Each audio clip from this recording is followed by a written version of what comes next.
What's going on, guys? My name is Luke Mitchell. And I'm Corey Beer, and we make up the MB team here at Greenfin Realty. And today is Friday, April the 27th. Yeah, we'll go then, baby girl, we'll go then. All right, since it's been a couple weeks since we filmed one of these videos, we didn't really get a chance to cover how our first quarter went.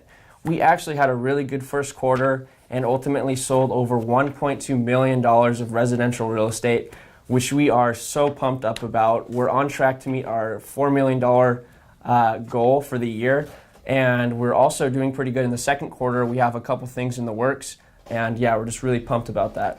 Yeah, we do. It's looking good. And also, we had an open house last weekend. It was in Northwest Fresno, as typical as most of our open houses have been. It was not the best turnout ever. In fact, it was a pretty underwhelming turnout, not as good as we wanted it to be or thought it was going to be. But, you know, they're not all going to be home runs. They just got to keep grinding and push our way through.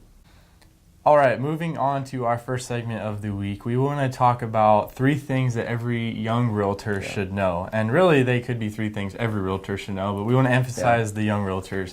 So first and foremost, if you look at it from 2 perspectives, it could be looked at as expensive startup, but also you have to realize that you're starting a business. So while there is a couple $1,000s in your fees, you know, the National Association, the local association, and the state association, it's expensive in the beginning, especially since you won't have a lot of income, but you're also starting a business. You know, we're self-employed essentially. Yeah, definitely. And also, with that being said, you shouldn't really expect to receive that commission check until 3 to 6 months in, just because it might take a couple months to find that first client, and once you do, you have to find them the right house, and you have to close escrow, which could be between 30 and 45 days in and of itself. So don't expect to receive a commission check for the first 3 to 6 months. Yeah, and the last thing that we really think it's important to know is don't go into it with these crazy expectations for what it's going to be like. It's one thing to have dreams, you know, dream big, but it's another thing you need to have realistic expectations set for yourself so you don't always just feel like you're failing. Definitely, and for us, like when we're starting young, you're not going to have that huge sphere of influence. Most likely you're not going to. So having the right expectations is the difference between you staying in the industry and feeling discouraged and quitting, which is never a good thing.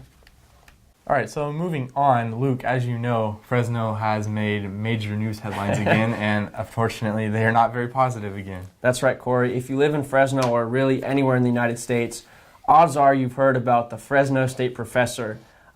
She said something very just terrible, rude, disgusting about the former First Lady, who has now passed, Barbara Bush, calling her a horrible, terrible racist and saying that she raised war criminals. And we have some thoughts on that, don't we, Corey? Yeah, we do. Now, while what she's saying is protected by our First Amendment, and that's why we love this, you know, this great country so much, that unfortunately people can say things like that. The First Amendment doesn't protect slander. You know, you can't run into a movie theater and yell fire. It's the same logic there.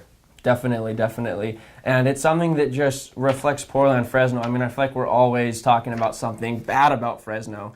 It's never anything good. No, unfortunately it's not. And, you know, another thought we have on that, or at least I have personally, is just, you know, Fresno State's response to it. It was weak. It was very weak. And unfortunately, the backlash in the end, it's not going to be on this professor. It's going to come back on Fresno State and Fresno as a whole. Because now, you know, we look weak for not having consequences come to this lady. Yeah, and I've already heard that some of the donors that donate the most money to this university for, like, athletics programs, for instance, are going to be pouring their money. And that's a direct response. Because, you know, if the university is not going to do anything, even though she claimed her position at Fresno State would never be affected by it, guess who can? The people that fund the university. And that's huge, and that's something that Fresno State is really going to be experiencing. Yeah, they're going to be hurting for it for a while, I think. Yeah, definitely. We want to hear what your thoughts are. Obviously, a very disgraceful thing that happened to Fresno. But comment down in the video, and we'd love to chat with you guys.